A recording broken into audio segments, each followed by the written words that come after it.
Jeudi 26 octobre, bonjour à toutes et à tous, bienvenue sur Grand Littoral TV, l'actualité du jour près de chez vous en images en 8 minutes, avec d'abord vos prévisions météo. Aujourd'hui, assez compliqué à vous annoncer quand même avec précision car le temps pourrait bien évoluer sérieusement au fur de à mesure de la journée entre passages nuageux et pluvieux. Quelques éclaircies et même de beaux moments de soleil sont tout de même annoncés, mais les perturbations se concentreront surtout sur le littoral de la mer du Nord entre Calais et Dunkerque. Ailleurs plus au sud, on pourrait profiter d'un temps plus clément. Les températures en tout cas elles resteront douces, 16 degrés à Saint-Omer au Touquet, 15 degrés à Calais et à Dunkerque. Les prévisions complètes bien sûr après le journal.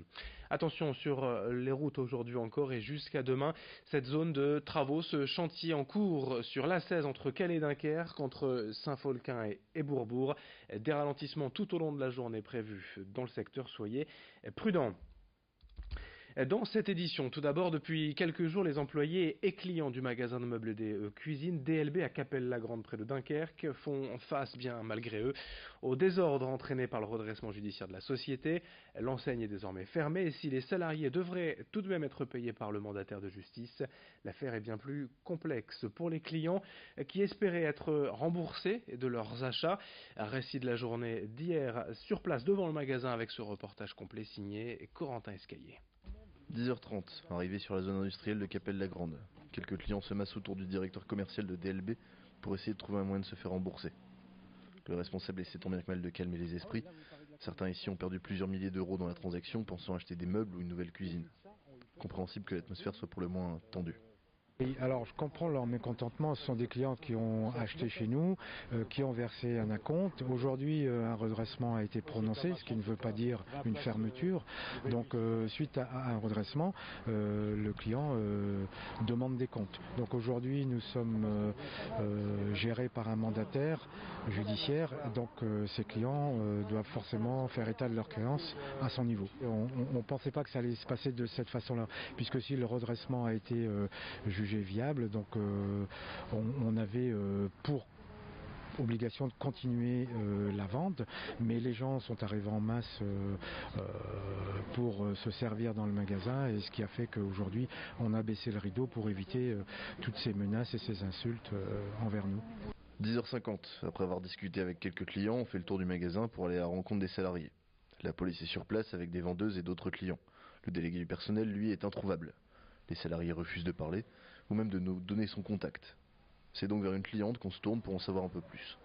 Et le moins qu'on puisse dire, c'est qu'elle est plutôt amère. Le DLB, il y a de la pub partout, on fait confiance, c'est des beaux meubles quand même, donc on a été super bien reçus, champagne et tout, parce que comme je fêtais mon anniversaire 2 jours après, elle dit on va vous payer des petites bulles, donc on a bu le champagne avec la vendeuse, très sympa, bonne vendeuse surtout.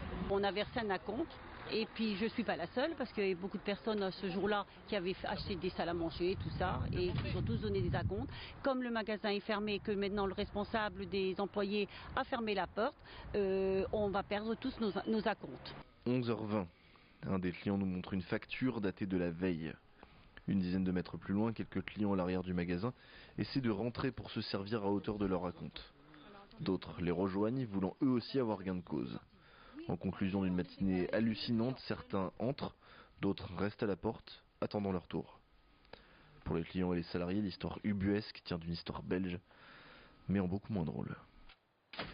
L'histoire aujourd'hui du jour, l'information dans l'actualité, c'est le lancement de la campagne annuelle de vaccination contre la grippe, déjà depuis quelques jours. L'an dernier, pour info, l'épidémie avait été précoce, mais d'intensité plutôt modérée. 2 millions de personnes avaient consulté un médecin pour des symptômes grippaux. Malheureusement, la grippe a encore beaucoup tué en France l'hiver dernier. 14 400 personnes directement liées au virus. Cette année, 11 millions de Français peuvent se faire vacciner gratuitement. Tout était pris en charge, bien évidemment, par l'assurance maladie. Mais moins de la moitié de la population s'est fait vacciner l'hiver dernier. Les médecins rappellent aussi et surtout que le vaccin ne fait pas tout. Il y a quelques gestes à combiner au quotidien pour éviter la diffusion de la maladie.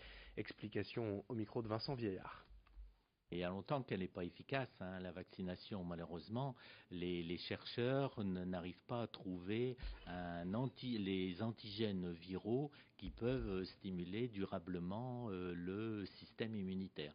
Si bien qu'on estime que dans la population générale, le vaccin est efficace seulement à 38%, mais dès que vous avez plus de 65 ans et au-delà, l'efficacité du vaccin tombe à 23%.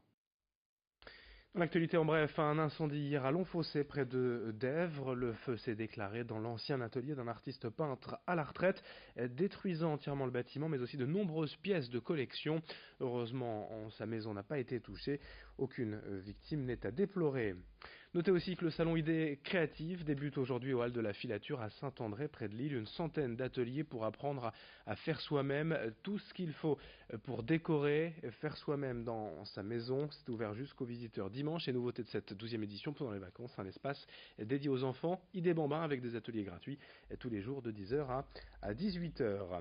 Dans le reste de cette édition aussi, on vous présente un robot imaginé pour aider les personnes âgées. Il a de petites roulettes, une tête en forme de tablette et s'appelle Qt. C'est une entreprise nordiste qui en est à l'origine.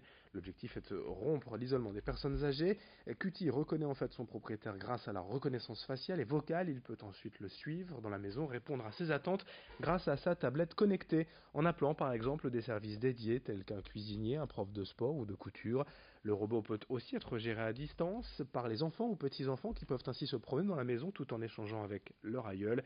Qt est disponible depuis quelques semaines sous forme d'abonnement pour 60 € par mois. Présentation au micro de Clotilde Leguévac. La personne est chez elle, isolée, souvent elle a peu de relations sociales.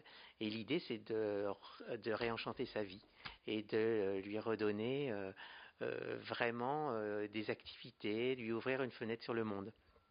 Et alors, comment ça se fait? Elle appelle le robot qui vient comme un compagnon. Et elle s'adresse au robot et elle lui dit, bah voilà, je m'ennuie cet après-midi, j'aimerais bien faire une activité. Et des gens se sont logués sur une plateforme qui est une plateforme collaborative, c'est finalement un réseau social qui est lié à ce robot. Et les gens ont proposé des activités. On se quitte sur Grand Littoral TV avec les horaires des marées aujourd'hui à Dunkerque. Petit coefficient de 49 cet après-midi. Marée basse en fin de matinée, en mi-journée, 11h58. Et marée haute cet après-midi, 17h27. Voilà pour les horaires au port de Dunkerque. Jeudi 26 octobre. Je vous le rappelle, attention sur les routes, les travaux en cours, toujours jusqu'à demain au moins, sur l'A16 entre Calais et Dunkerque, à hauteur de Saint-Folquin et de Bourbourg, des ralentissements tout au long de la journée à craindre dans le secteur. Merci de votre fidélité sur Grand Littoral TV. L'info revient dans un instant.